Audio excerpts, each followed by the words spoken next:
It's funny how fast everything can fall apart. 17 years of marriage, gone in less than 10 minutes. I stood there in the entryway of our home, my home, the one I'd spent years fixing up, watching my wife, Clarissa, laugh like I was some kind of joke. No divorce papers needed. Just leave, she said, her voice sharp and cold, like she'd been waiting to say it for months. She barely even looked at me. Her new boyfriend, Reed, was right there beside her, grinning like he'd just won some big prize. He kicked off his muddy shoes and plopped them right on the coffee table I'd built with my own hands years ago. The wood was scratched now, scuffed from his careless feet, and I felt this tight knot in my chest. But I didn't say anything. What was there to say? She'd made up her mind, and I wasn't about to beg. I turned away from them and walked upstairs to our bedroom. The room smelled like her perfume still, that floral stuff she'd worn since we were dating. I grabbed my suitcase from the closet, the old black one with the broken zipper I'd been meaning to replace. I started folding my clothes, shirts first, then pants, then socks. I took my time, making sure every crease was neat, every stack perfect. It wasn't about stalling. It was about keeping my hands busy so I wouldn't punch something. Downstairs, I could hear them talking, laughing even. Reed's voice was loud, cocky, like he owned the place already. "Nice house," I heard him say. "Could use some updating, though." Updating. Like he had any right to judge what I'd built. I zipped the suitcase shut and carried it down the stairs. Clarissa was leaning against the kitchen counter now, sipping a glass of wine, my wine, from the bottle I'd bought for our anniversary last month. She didn't even glance up as I walked past. Reed was sprawled out on the couch, flipping through channels on the TV like he'd lived there forever.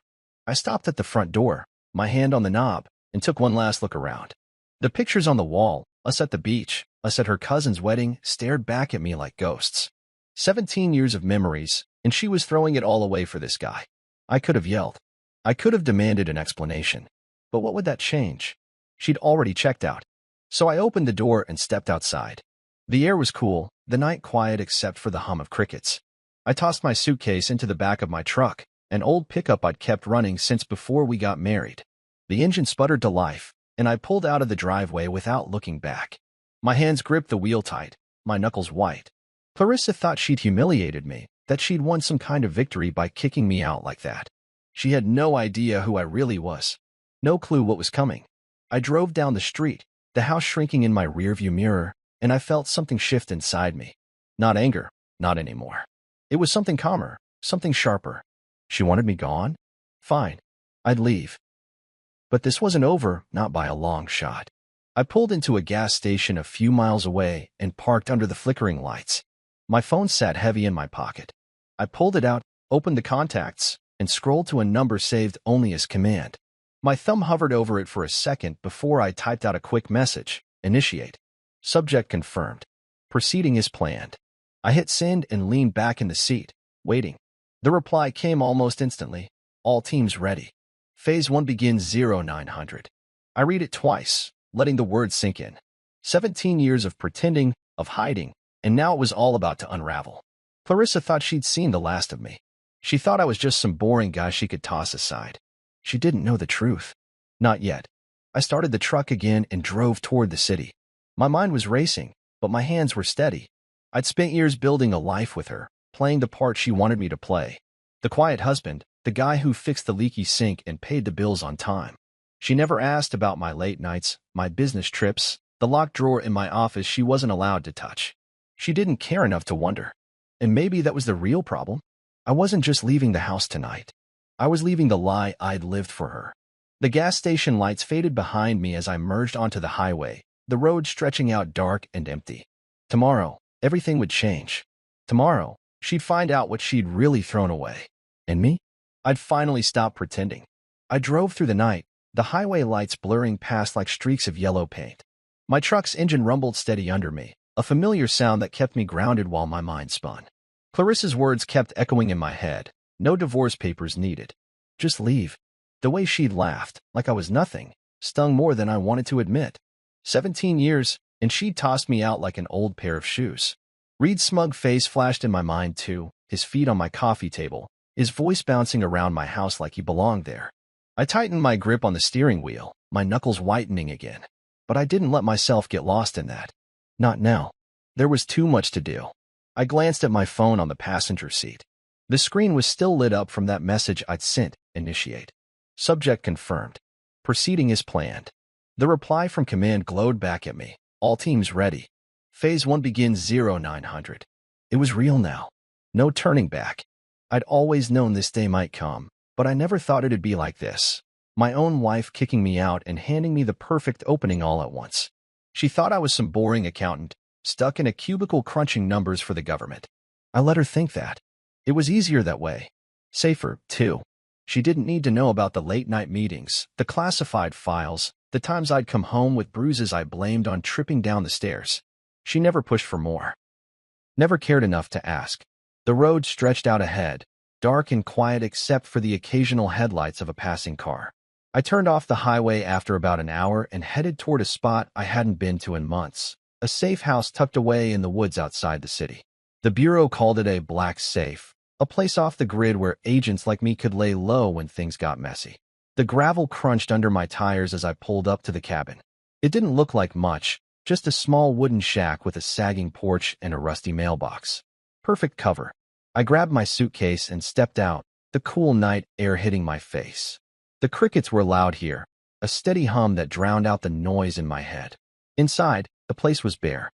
A couch, a table, a single lamp flickering with a weak bulb. No pictures, no decorations, just the essentials. I dropped my bag by the door and checked my watch. It was just past midnight. 9 hours until Phase 1. I pulled out my phone again and double-checked the signal. Full bars. Good. I need to stay connected. Then I sat on the couch, leaning my head back against the worn cushions. My eyes drifted to the ceiling, tracing the cracks in the wood. This wasn't how I pictured my life at 45, hiding out in a safe house, my marriage in ashes, my wife shacked up with some sleazy guy. But maybe it was better this way. Cleaner. Clarissa never knew what I really did. I told her I worked for the Treasury Department, some desk job tracking budgets and tax forms. It wasn't a total lie, just vague enough to keep her from digging. She'd roll her eyes when I mentioned work, muttering about how dull it sounded. Spreadsheets and coffee stains, she'd say, laughing. I'd laugh too, playing along. She didn't know about the encrypted emails, the burner phones, the times I'd sat in unmarked vans watching targets through binoculars. She didn't know I'd spent the last 3 years tracking a guy like Reed, piecing together his dirty money schemes while she was busy planning dinners and scrolling through her phone. And she definitely didn't know that her soulmate was the key to it all. I stood up and paced the small room, my boots thudding against the floorboards. The safe house had a tiny kitchen in the corner, a sink, a stove, a fridge that hummed too loud. I opened it and found a can of soda, cracked it open, and took a long sip. The cold fizz settled my nerves a bit. I thought about tomorrow, 9 a.m., when the teams would move in. I could already picture it. The black SUVs rolling up, the agents knocking on the door, Clarissa's sleepy confusion turning to panic. She'd have no idea what hit her. Neither would Reed. I almost smiled at that. Almost. Back on the couch, I pulled a small notebook from my suitcase. It was beat up, the leather cover scratched and worn. Inside were notes I'd kept over the years, codes, dates, names. Nothing too specific, just enough to jog my memory if I needed it. I flipped to a page near the back, where I'd written RV months ago. Reed Vallon. I'd been watching him long before Clarissa brought him home. Long before she decided he was her ticket out of our marriage. I tapped the page with my finger, staring at his initials. She thought she'd humiliated me tonight. She thought she'd won. But she didn't know the game had already started, and I was the one holding the cards. I set the notebook down and checked my phone again. No new messages. Good. Everything was on track. I leaned back, closing my eyes for a moment. The safe house was quiet except for that fridge hum and the crickets outside. Tomorrow, it'd all kick off. Tomorrow, Clarissa would see a side of me she'd never imagined. I wasn't just the guy she kicked out. I was the guy who'd been waiting for this moment, planning it, building it. And now it was here. I finished the soda, crushed the can in my hand, and tossed it into the trash. Then I lay down on the couch, my arm under my head. Sleep wouldn't come easy tonight, but I didn't care. I had work to do. And for the first time in years, I felt alive. The safe house was cold when I woke up, the kind of chill that seeps into your bones and makes you wish you'd packed an extra jacket. I'd barely slept, maybe a couple of hours on that lumpy couch, my mind too wired to shut off. The clock on my phone said 6:47 a.m. Just over 2 hours until Phase 1. I sat up, rubbing my eyes, the faint light of dawn creeping through the cabin's dusty blinds. My suitcase was still by the door where I'd left it, my notebook on the table, open to Reed's initials. RV. Today was the day he'd go down, and Clarissa with him, whether she knew it or not. I stood and stretched, my back cracking from the stiff cushions. The safe house smelled like old wood and damp air, but it was home for now. I walked to the tiny kitchen, filled a chipped mug with water from the sink, and drank it down fast. No coffee here, but I didn't need it. Adrenaline was already kicking in, sharp and steady. I grabbed my phone and checked for updates. A new message from command. Teams in position. Rendezvous 0800. Black safe confirmed secure. Good. Everything was moving like clockwork. I replied with a quick copy. En route. Then I pulled on my boots, grabbed my keys, and headed out. The morning air was crisp, the woods around the cabin silent except for a few birds chirping. My truck sat where I'd parked it, clinging to the windshield.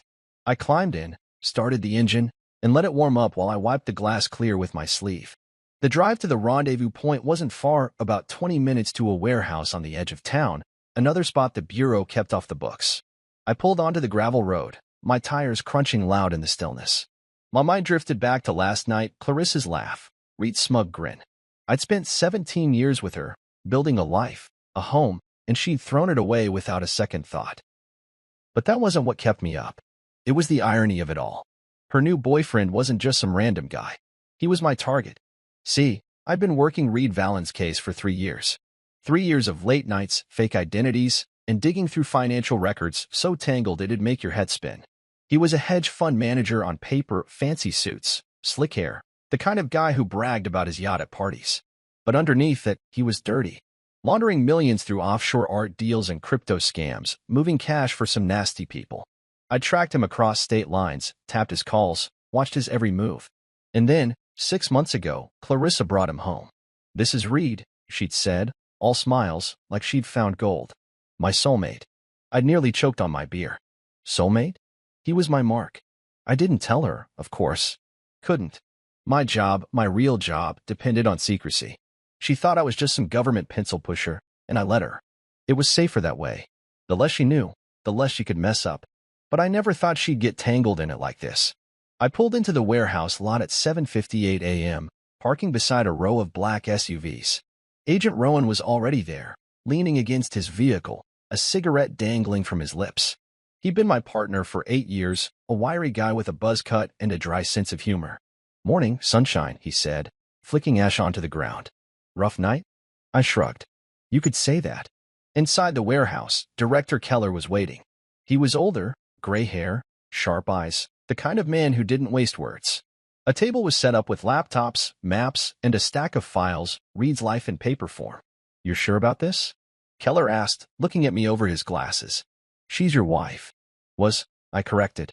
"She made her choice." He nodded, no judgment, just facts. Rowan clapped me on the shoulder. "Let's bury this bastard," he said, grinning. I didn't smile back, but I felt it, the fire. This wasn't just about Reed anymore. It was personal. We went over the plan one last time. Surveillance teams were already in place around the house, ready to move at 9 a.m. sharp. Another unit was hitting Reed's office downtown, seizing computers, freezing accounts. The evidence was airtight, bank records, wire transfers, even a recorded call where he bragged about cleaning cash. I'd built this case brick by brick, and now it was time to knock it all down. Keller handed me a headset. "You're on comms," he said. "Eyes on the feed. Call the shots if it goes sideways." I nodded, slipping it on. My heart was steady, my hands calm. This was what I was good at. I thought about Clarissa again as we loaded up. She'd never seen this side of me, the guy who could take down a criminal empire without blinking. To her, I was just the husband who forgot to mow the lawn sometimes, who worked late and came home quiet. She didn't know about the black safes, the undercover ops, the times I'd stared down worse men than Reed. And she didn't know that her soulmate was about to drag her into a mess she couldn't talk her way out of. I climbed into the van with Rowan, the doors slamming shut behind us. The screens flickered to life, showing live feeds from the house. Clarissa's car was still in the driveway. Reed's too. They had no idea what was coming. The clock hit 8:45 a.m. 15 minutes to go. I leaned back in my seat, watching the screens, my mind clear. This was my world, hidden, sharp, real. Clarissa thought she'd humiliated me last night, kicking me out for her shiny new boyfriend. But she didn't know the secrets I'd buried, the life I'd kept from her. She didn't know that I'd been waiting for this, that Reed walking into our house was the last piece I needed. The van rolled out, tires humming against the pavement. Phase 1 was about to start. And I was ready. The van smelled like stale coffee and metal as we rolled toward the house, the screens in front of me flickering with live feeds. It was 8:55 a.m., 5 minutes until everything kicked off. I adjusted my headset, the static crackling in my ear as Rowan muttered something about traffic. My eyes were locked on the monitors, 2 angles of the house I used to call home. The front porch was quiet, the curtains still drawn. Clarissa's car sat in the driveway next to Reed's flashy BMW. They were probably still asleep, tangled up in the sheets I'd paid for, thinking they'd won. My stomach twisted, but I pushed it down. This wasn't about feelings anymore. This was about the job. The clock hit 9 a.m., and the radio buzzed to life. Team Alpha in position, a voice said. Team Beta, office site secured. Awaiting your go. I took a breath, my voice steady. Go, I said. And just like that, it started. On the screen, 3 black SUVs pulled up fast, tires screeching as agents spilled out, vests on, guns ready but low. They moved like a machine, 2 to the front door, 2 around back, 1 on lookout. I watched as Agent Torres, a guy I'd trained with years ago, banged on the door. FBI, search warrant. Open up. His voice was loud, sharp, cutting through the morning quiet. For a second, nothing happened. Then the curtains twitched, and I saw Clarissa's face peek out, her eyes wide and sleepy. She opened the door a crack, still in her robe, her hair messy from sleep. What's going on? She asked, her voice shaky. Torres didn't waste time. FBI. We have a warrant. Step aside. He pushed past her, the team following, and I saw her stumble back, clutching the robe tighter. Reed came stumbling down the stairs a second later, shirtless, his hair sticking up. What the hell is this? He yelled, but the moment he saw the badges, his face went pale. He bolted toward the back door, stupid move. 2 agents were already there, grabbing him before he made it 10 steps. I heard the cuffs click through the comms, a satisfying sound. Reed Vallon, you're under arrest, one of them said, reading off the charges, racketeering, money laundering, fraud. His mouth opened, but nothing came out. Clarissa was screaming now, her voice shrill on the feed. What the hell is going on? Somebody tell me. She spun around, looking at the agents tearing through the house, ripping open drawers, bagging laptops, flipping cushions. Nobody answered her. They didn't have to. I watched her sink onto the couch, her hands shaking, her eyes darting everywhere. She didn't get it yet, but she would soon. On the second screen, the office raid was in full swing, Reed's downtown setup, all glass and steel, swarming with agents. His staff stood frozen as computers were unplugged, files boxed up, accounts locked down. I leaned closer, my pulse steady. This was it, the takedown I'd spent 3 years building. Office secure, Beta team reported. Evidence in hand. Heading to processing. I nodded, even though they couldn't see me.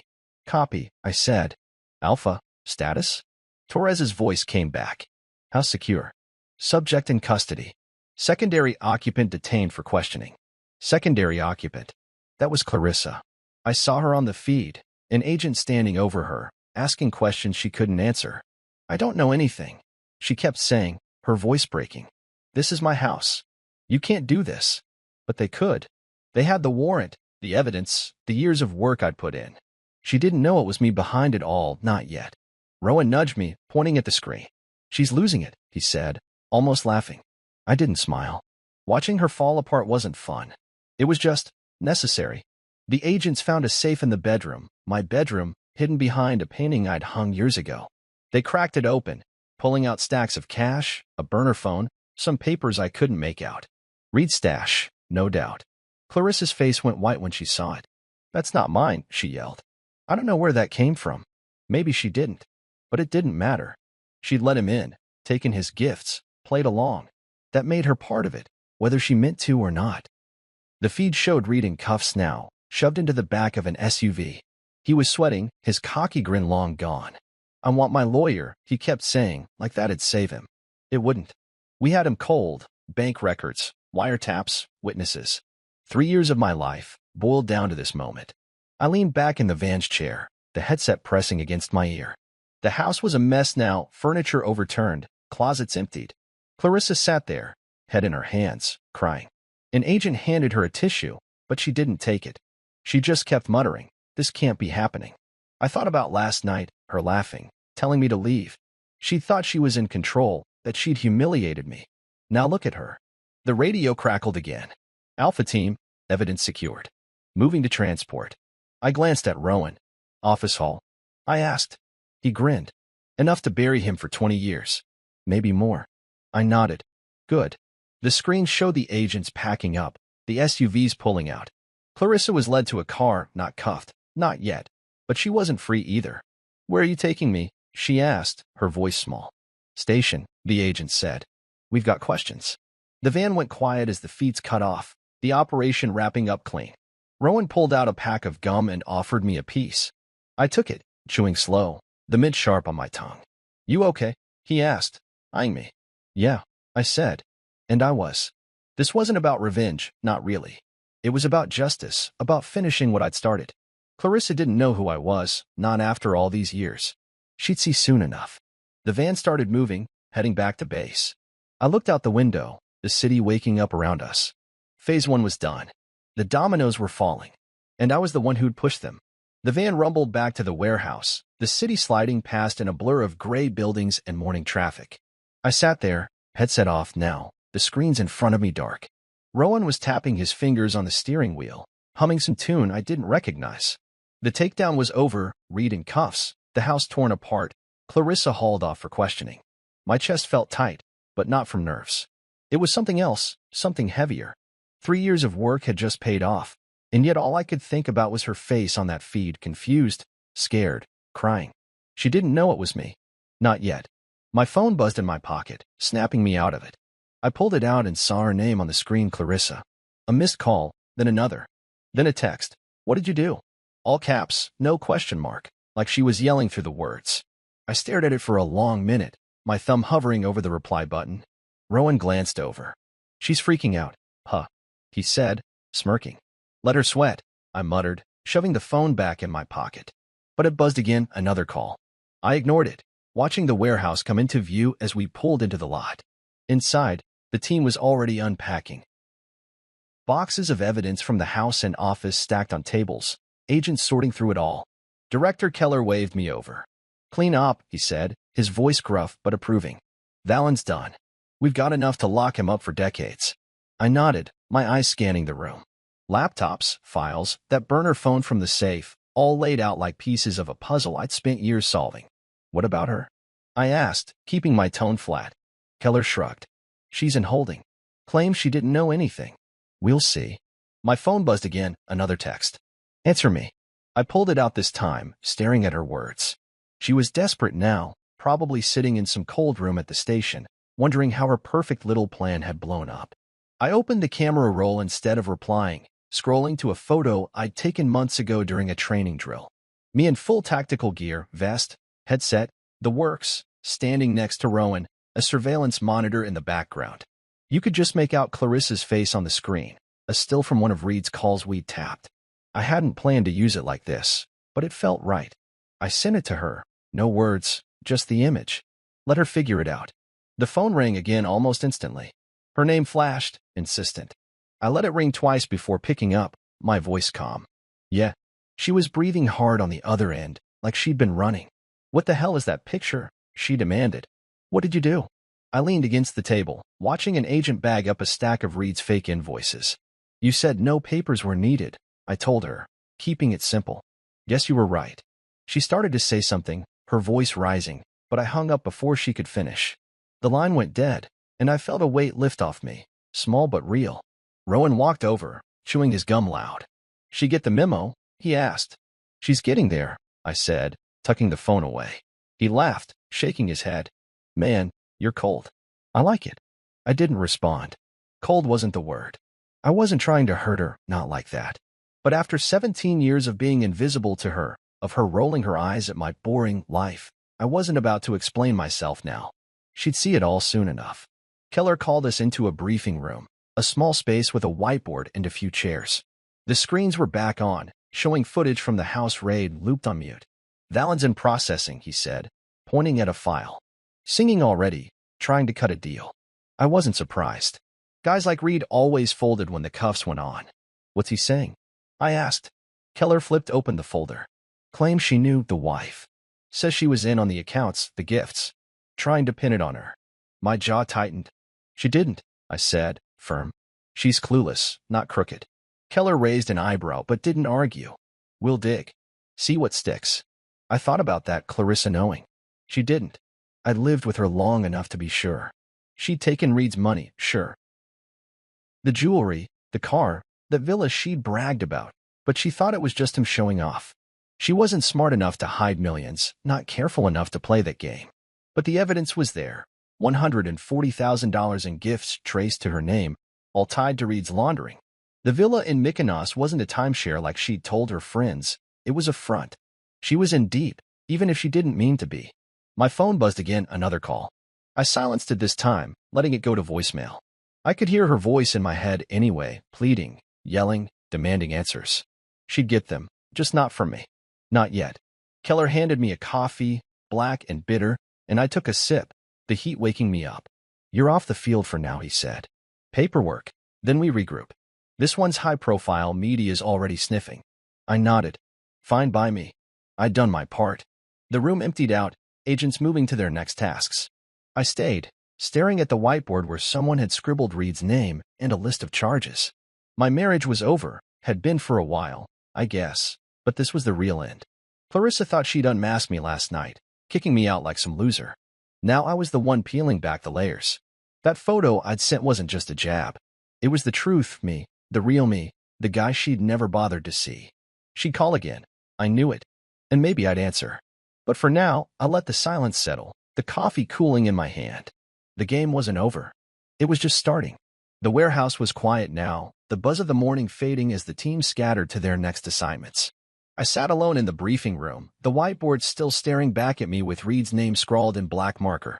My coffee was cold, but I sipped it anyway, the bitter taste keeping me sharp. My phone sat on the table, silent for the first time in hours. Clarissa had stopped calling. Maybe she'd given up. Maybe she was too busy freaking out at the station. Either way, I didn't care. Not right then. I leaned back in the chair, my eyes drifting to the stack of files Keller had left behind. Reed's life, my work, all boxed up and ready to bury him. The door creaked open, and Rowan poked his head in. Interrogation starting, he said, chewing that damn gum again. Valen's in room 3. One in. I nodded, pushing myself up. My boots echoed on the concrete as we walked down the hall, past agents hunched over laptops and evidence bags. The interrogation rooms were in the back, small, gray boxes with one-way glass and metal chairs bolted to the floor. I stopped at the window, looking in. Reed was there, cuffed to the table, his fancy suit swapped for a jumpsuit. He looked smaller without the swagger, his hair greasy, his eyes darting around like a trapped rat. Agent Torres was already inside, flipping through a file, calm as ever. You've got a lot to say, Reed, he started, his voice steady. Let's hear it. Reed leaned forward, his cuffs clinking.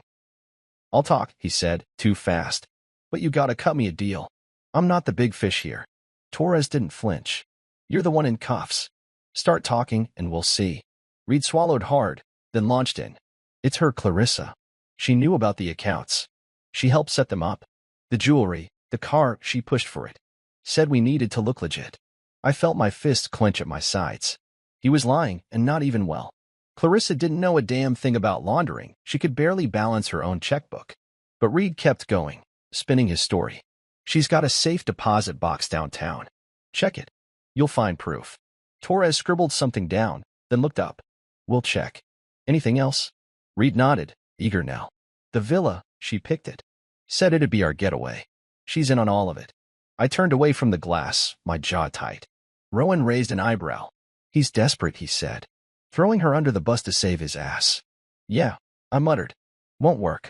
I knew Clarissa wasn't innocent. She'd taken the gifts, flaunted them, let Reed worm his way in. But she wasn't a mastermind. She was just greedy, blind, too caught up in her soulmate to ask where the money came from. The Bureau would figure that out fast.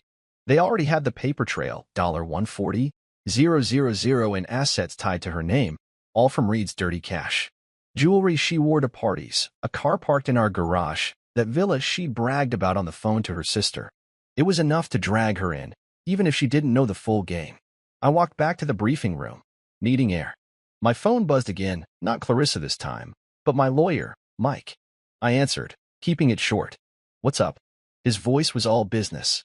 She's asking to see you. Clarissa. Called my office from the station, says it's urgent. I rubbed my temple, the headache starting to build. She's in holding? I asked. Yeah, Mike said. Not charged yet, but they're digging. She's scared. Wants to talk. I didn't say anything for a second, just let the words hang there. You don't have to, he added. She's not your problem anymore. He was right. She wasn't. But something in me, maybe the 17 years we'd had, made me nod. Set it up, I said. I'll go. The call ended, and I sat back down, staring at the files. Reed was still in there, flapping his gums, trying to claw his way out. The safe deposit box was a bluff. I'd bet my truck on it. But the villa was real. We traced it weeks ago, a $2 million property in Mykonos bought through a shell company Reed controlled. Clarissa thought it was a romantic gift, not a laundering front. She'd posted pictures online, all smiles, oblivious. Now it was evidence, and her name was on the deeds. Probation at least, maybe worse. She was in the system now, caught in the net I'd cast for him. An hour later, Mike texted me the details, Bureau Conference Room, 2 p.m. I spent the time sorting through evidence, double-checking the haul from the house. The burner phone had calls logged to Reed's contacts. The cache was marked with serial numbers we could trace. Solid stuff. By the time I left for the meeting, my head was clear. I drove to the station alone, the city loud around me, horns honking, people rushing. The building was all concrete and glass, cold inside. An agent led me to the room, a beige box with a table and 2 chairs. I sat, waiting. The door opened, and Clarissa walked in. No cuffs, but she looked rough, a hair tangled, eyes red, her robe swapped for jeans and a sweatshirt. She stopped when she saw me, her mouth opening, then closing. Sit, I said, nodding at the chair. She did, slow, like she wasn't sure. They're saying I'm involved, she started, her voice small. I didn't know, I swear. I didn't answer, just watched her. She fidgeted, then leaned forward. You did this, didn't you? The raid, the arrest, it's you. I nodded, just once. Yeah. Her eyes widened, tears welling up. Why didn't you tell me? She asked. Who you really are. I leaned back, keeping my voice even. You never asked, I said. You never cared. And that was it, the truth, plain and simple. She stared at me, tears spilling now, but I didn't move. This was her mess. I just lit the fuse. The conference room felt like a freezer, the air heavy with that stale smell of old carpet and cheap coffee. Clarissa sat across from me, her hands twisting together on the table, tears streaking down her face. She looked smaller than I remembered, like the last 24 hours had shrunk her into someone I barely recognized. Why didn't you tell me who you really were? She'd asked, her voice breaking on every word. I'd answered her straight. You never asked. You never cared. It wasn't mean, just true. 17 years, and she'd never once pushed past the surface, never wondered why I was gone so much or what I did behind that locked office door. Now here we were, staring at each other across a table in a bureau building, the life we'd built in pieces. She wiped her eyes with her sleeve, sniffling loud. I cared, she said, but it sounded weak, like she didn't believe it herself. I didn't know it was this. FBI? Raids? You were supposed to be an accountant. Her voice rose at the end, almost a yell, like she was mad I'd tricked her. I didn't flinch. I told you I worked for the government, I said, keeping it calm. You filled in the rest. Didn't want to hear more? She shook her head fast, like she could shake off the truth. That's not fair, she muttered. You hid it. You lied. I leaned forward then, just a little, my hands flat on the table. I didn't lie, I said. I protected you. Kept you out of it. Until you let him in. Her face crumpled at that. Reed's name didn't even need saying. She knew who I meant. I didn't know what he was, she whispered, staring down at her hands. He was nice to me. He listened. You were always distant. Distant. The word hit me, but not hard. She wasn't wrong. I've been gone a lot, late nights, trips I couldn't explain, walls I had to put up to keep my work separate. But I tried. I'd fixed the house, paid the bills, sat through her endless stories about her friends. She just stopped seeing it. Stopped seeing me. You wanted a soulmate, I said, my voice steady. You got one. She started crying harder then, big sobs that shook her shoulders. I didn't mean for this, she said between gasps. The money, the stuff, I thought it was just gifts. I didn't know it was illegal. I believed her, mostly. Clarissa wasn't smart enough to run a laundering scheme. She'd fail a math test before she could hide millions. But she'd taken it all anyway, the jewelry, the car, that villa she'd bragged about. Greed made her blind, not brains. They're saying I could go to jail, she went on, looking up at me with wet, desperate eyes. You have to help me. Please. I didn't move, didn't soften. I can't, I said. Simple as that. You're in it now. They've got evidence, your name on accounts, property. You took his money. She shook her head again, frantic. But I didn't know. You know I didn't. Tell them. Her voice was loud now, echoing off the beige walls. I stayed quiet for a second, letting her words hang there. Then I said, they'll figure it out. If you're clean, you'll walk. If not, I trailed off, shrugging. She stared at me like I'd slapped her. You're not even going to try? She asked, her voice small again. After everything? Everything. 17 years of dinners, fights, quiet mornings. The time she laughed at my bad cooking, the way she'd curl up next to me on the couch. It flashed through my head, quick and sharp, but it didn't change anything. You told me to leave, I said, meeting her eyes. No papers needed. I did what you wanted. She flinched, like the words cut her. Maybe they did. I didn't mean it like this, she mumbled, tears dripping onto the table. I was mad. I was stupid. I didn't think. She stopped, choking on a sob. I didn't fill the silence. There was nothing to say. The door opened then, and an agent stepped in, young guy, buzz cut, clipboard in hand. Time's up, he said, glancing at me. She's due back and holding. Clarissa looked at him, then at me, panic flaring in her eyes. Wait, she said, reaching across the table toward me. Her fingers brushed mine, cold and shaky. Please, don't let them take me. I'm sorry. I'm so sorry. I pulled my hand back, slow but firm. I can't fix this, I told her. You made your choices. The agent stepped closer, motioning for her to stand. She did, wobbly, her face a mess of tears and mascara. As he led her out, she turned back one last time. I didn't know you, she said, her voice breaking. I should have. I didn't. The door shut behind her, and the room went quiet again. I sat there, staring at the empty chair, her words rattling around in my head. She didn't know me. She was right. But I'd known her. Every laugh, every sigh, every time she looked past me like I wasn't there. 17 years, and she'd never seen me clear until now, when it was too late. I stood up, my chair scraping the floor. The agent at the door nodded at me, and I walked out, the hallway cold and gray. My phone buzzed. Mike again. She's a wreck. You good? I texted back a quick, yeah. And I was. Not happy, not sad, just done. Clarissa wanted forgiveness, a lifeline, but I didn't have it to give. Not out of spite, just truth.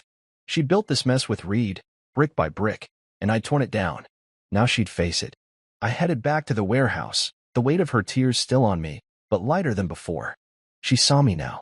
Too bad it took this to make it happen. I left the station and drove back to the warehouse, the city humming around me as the afternoon sun climbed higher. The air in the truck was warm, the heater rattling like it always did, but I kept the window cracked anyway, letting the breeze cut through. My hands were steady on the wheel, my mind replaying that meeting with Clarissa, her tears, her shaky voice, the way she'd reach for me like I could pull her out of the hole she'd dug. I'm sorry, she'd said, over and over, like it could undo everything. It couldn't. I didn't feel bad about that, not really. She'd made her bed, and now she was lying in it. Me? I was just the guy who'd flipped the lights on. Back at the warehouse, the team was still sorting through evidence, the tables piled high with boxes and bags. Rowan waved me over, his gum snapping loud. Valen's sentencing set, he said, handing me a folder. Court pushed it through fast, 22 years. Racketeering, fraud, conspiracy. Done deal. I flipped it open, scanning the pages. Reed had tried to bargain, pointing fingers at Clarissa and anyone else he could think of, but the evidence was too strong, my evidence. Bank records, tapped calls, witnesses who'd flipped. 3 years of my life, wrapped up in a judge's gavel. Good, I said, closing the folder. He's out. What about her? Rowan asked, leaning against the table. I shrew.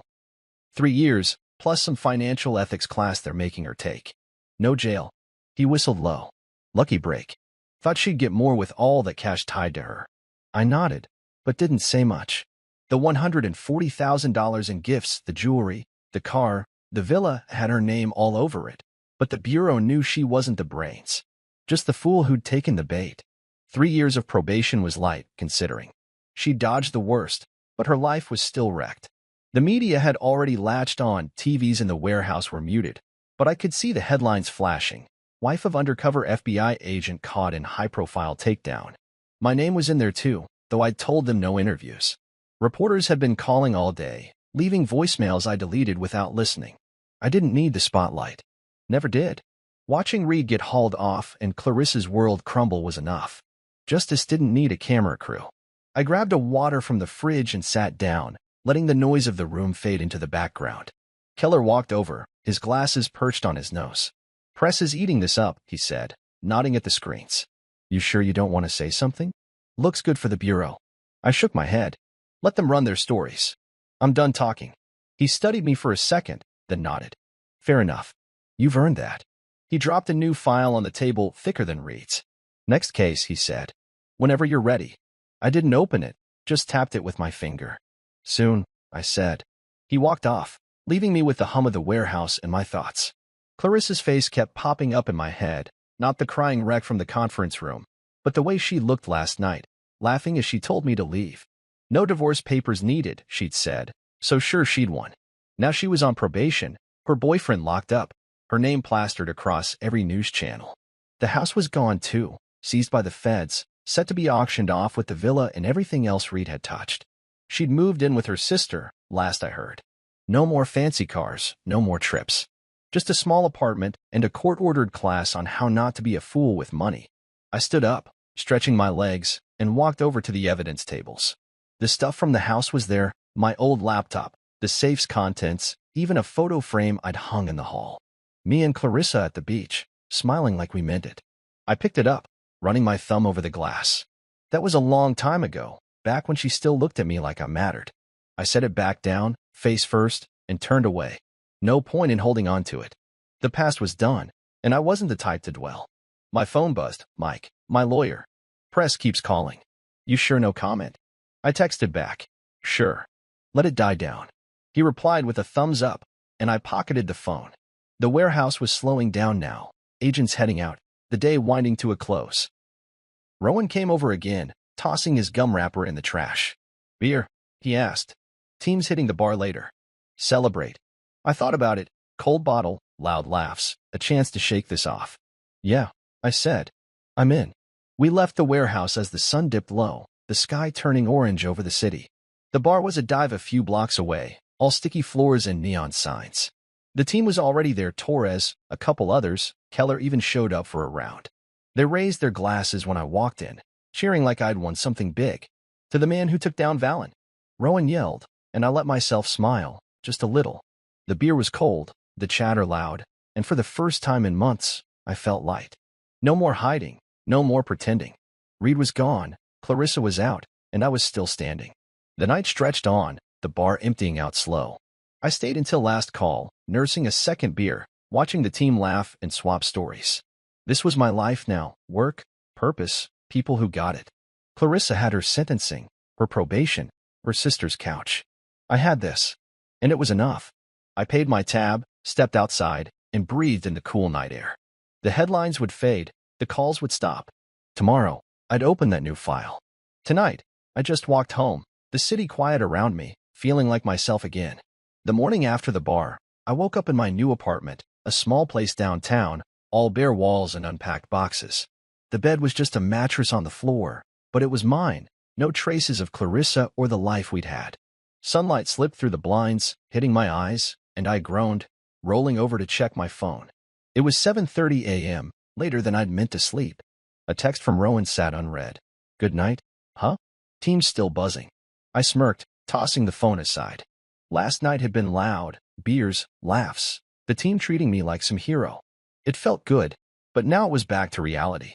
I got up, my joints stiff from the mattress, and shuffled to the kitchen. The coffee maker was still in a box somewhere, so I boiled water in a pot and dumped in some instant grounds. It tasted like dirt, but it did the job. I leaned against the counter, sipping slow, staring out the window at the city waking up. Cars honked below, people rushed along the sidewalks. My old life, the house, Clarissa, the pretending was gone. The feds had seized it all, The house sold at auction, the villa in Mykonos too. Last I heard, the money went as some victim fund. Didn't matter to me. I didn't want it back. My phone buzzed again, Keller this time. Office, 9 o'clock. Promotions official. I set the mug down, a small grin tugging at my lips. Head of Covert Financial Crimes. After the Reed takedown, they'd pushed it through fast. More responsibility, more cases, a bigger desk. I'd earned it, sure, but it still felt strange. 17 years of hiding who I was, and now I was stepping up, out in the open. Well, as open as this job got. I showered quick, the water lukewarm, and pulled on a clean shirt and jeans. No suit today, just a meeting, no field work. I grabbed my keys and headed out. The bureau office was a 20-minute drive, all glass and steel, humming with quiet energy. I parked in the garage, nodding at the guard who waved me through. Inside, the place smelled like paper and disinfectant, same as always. Keller was waiting in his office, a corner room with a view of the skyline. Sit, he said, pointing at a chair. I did, and he slid a badge across the desk, my name, new title etched below it. Head of Covert, he said, leaning back. You're running the show now. Pick your team, set your cases. Budget's yours too. I picked up the badge, the weight of it solid in my hand. Thanks, I said, meaning it. He nodded, no fuss. Don't screw it up. The team threw a small celebration later, coffee and donuts in the break room, a few claps on the back. Rowan grinned, holding up a cruller. To the boss, he said, and the others laughed. Torres was there, a couple new faces too. They'd all heard about Reed, the raid, the headlines. You're a legend now, one of the rookies said, half joking. I shrugged it off. Just did the job, I told him, grabbing a donut. But inside, it hit me, this was respect, real and earned. Not the quiet nods I'd gotten as Clarissa's husband, the guy who fixed the sink and mowed the lawn. This was different. After the break room cleared out, I settled into my new office, bigger than my old cubicle, with a window and a desk that didn't wobble. The file Keller had given me yesterday was there, waiting. I opened it, flipping through pages of a new target, some crypto scammer out west, early stages of a case. It felt good to have something fresh, something mine. I started jotting notes, my pen scratching against the paper, the rhythm familiar. This was my life now, work, purpose, a clear path. No more late-night fights with Clarissa, no more pretending I was less than I was. My phone buzzed again as I worked, Clarissa's name this time. I hesitated, thumb over the screen. It had been days since the conference room, since her tears and apologies. I'd heard she'd moved in with her sister, a cramped place across town. Probation had started, her name still popping up in the news now and then. I opened the message. Can we talk? Please. I need to say something. I stared at it, the words simple but heavy. Part of me wanted to delete it, let it fade like the rest. But another part, the part that remembered 17 years, made me pause. I didn't reply, just set the phone face down and went back to the file. The day stretched on meetings, paperwork, a quick lunch from the vending machine. By evening, the office was quiet, just me and the hum of the lights. I leaned back in my chair, looking out at the city skyline, all lit up in the dusk. The promotion, the team, the new case, it was a life I hadn't pictured a year ago, stuck in that house with a wife who didn't see me. Now I was here, building something real. Clarissa's text nagged at me, though. I picked up the phone again, reading it once more. I need to say something. What was left? She'd said plenty, sorry, scared, shocked. I'd heard it all. I deleted the message, my finger steady as I hit the button. No reply, no call back. She'd made her choices, Reed, the money, kicking me out. I'd made mine too, walking away, tearing it all down, starting over. The trash can icon blinked, then faded. Done. I stood up, grabbed my jacket, and locked the office door behind me. The hallway was empty, my steps echoing as I headed to the garage. Outside, the air was cool, the city alive with noise. My truck started with a sputter, and I drove home, the skyline shrinking in the rearview. This was aftermath, hers in ruins, mine rising. And I was good with that. The new office felt like a fresh start, all clean lines and quiet corners, a far cry from the cluttered cubicle I'd hunched in for years. It was Monday morning, a week after the promotion, and I walked in with a coffee from the shop downstairs, real stuff, not the instant junk I'd been choking down at the apartment. The view from my window stretched across the city, the skyline sharp against a pale blue sky. My desk was already piled with papers, that crypto scammer case staring up at me from an open folder. I set the coffee down, hung my jacket on the chair, and got to work. This was it, the real goodbye to everything I'd left behind. I flipped through the file, my pen scratching notes as I went. The target was some slick guy out of California, moving dirty cash through fake NFT sales, millions washing in and out like tidewater. It was early days, just leads and hunches, but it felt good to dig in.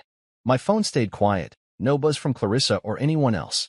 Deleting her last message had closed that door for good, and I didn't miss the weight of it. The clock on the wall ticked past 9 a.m., the office waking up around me, phones ringing, footsteps in the hall. Rowan poked his head in, grinning. "Boss man settled," he said, tossing a stress ball my way. I caught it, tossed it back. "Getting there," I said. He lingered, leaning on the doorframe. "Team's ready when you are. That's some new blood itching to chase this crypto clown." I nodded, tapping the file. "Briefing at 10. Bring coffee." He laughed, saluting as he left. I like this, running the show, picking the plays. It wasn't about power, just purpose. For years, I'd been the guy in the shadows, tracking Reed, hiding who I was from Clarissa. Now I was out front, no more masks. I sipped the coffee, the warmth spreading through me, and kept reading. The case was messy: shell companies, encrypted wallets, but I'd cracked worse. Reed was proof of that. Mid-morning, the team filed in Rowan, Torres, two rookies with eager eyes. I stood at the whiteboard, marker in hand, laying it out. "Target's name is Ethan Bryce," I started, writing it big. 34, lives in LA. Runs a front called Bryce Digital Arts. We've got him tied to $8 million in suspect transfers, but it's deeper. I want eyes on his accounts, his contacts, his habits. They nodded, taking notes, the room buzzing with focus. Rowan smirked. "Another read, huh?" I shook my head. "Smarter. Quieter. We move slow, build it tight." The briefing stretched an hour, questions flying, plans forming. By the end, I felt that old fire kicking in, sharp, steady, alive. Lunch was a sandwich at my desk, crumbs falling on the file as I cross-checked leads. The afternoon blurred into calls and emails, pulling strings to get warrants, tapping sources for dirt on Bryce. It was steady work, the kind that kept my head clear. No room for Clarissa's voice, her tears, her "I'm sorry" echoing back. She was gone, probation, her sister's couch, a life I didn't fit in anymore. The house was sold, the villa too, all traces of us wiped clean. I didn't check the news much, but I knew the headlines had faded. Wife of undercover agent was old gossip now. Good. Around 5 p.m., I leaned back, stretching my neck. The office was emptying out, the hum of the day winding down. I grabbed my coffee mug, empty now, and walked to the break room to rinse it. Torres was there, fiddling with the vending machine. "Good first day, boss?" he asked, kicking the thing until a candy bar dropped. "Yeah," I said, running water over the mug. "Solid start." He nodded, ripping open the wrapper. Heard Valen's appealing. "Won't stick, though." I shrugged, drying my hands. "Let him try?" "He's done." Torres grinned, heading out, and I stood there a minute, the sink dripping behind me. Reed could appeal all he wanted. 22 years wasn't budging. My work was ironclad. Back in the office, I packed up, file in my bag, jacket on, lights off. The city glowed outside, all orange and gold as the sun dipped low. I locked the door and took the stairs down, the echo of my steps filling the quiet. In the garage, my truck waited, same old sputter as I started it. The drive home was smooth, traffic thinning out, the radio playing some song I didn't know. My apartment was dark when I got in, just the hum of the fridge greeting me. I dropped my bag, kicked off my boots, and poured a glass of water.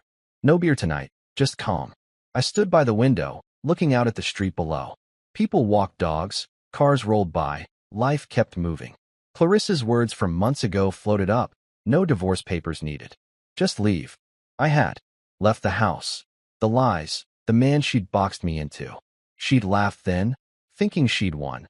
But I'd walked away with more than she'd ever know. Dignity, purpose, a life that fit. The warrant I'd served wasn't just for Reed. It was for me too, cutting free the weight of her disrespect. I didn't need a lawyer to sign it off. I'd done it myself. The glass was cool in my hand as I took a sip, the city lights flickering outside. The crypto case sat in my bag, a new beginning waiting.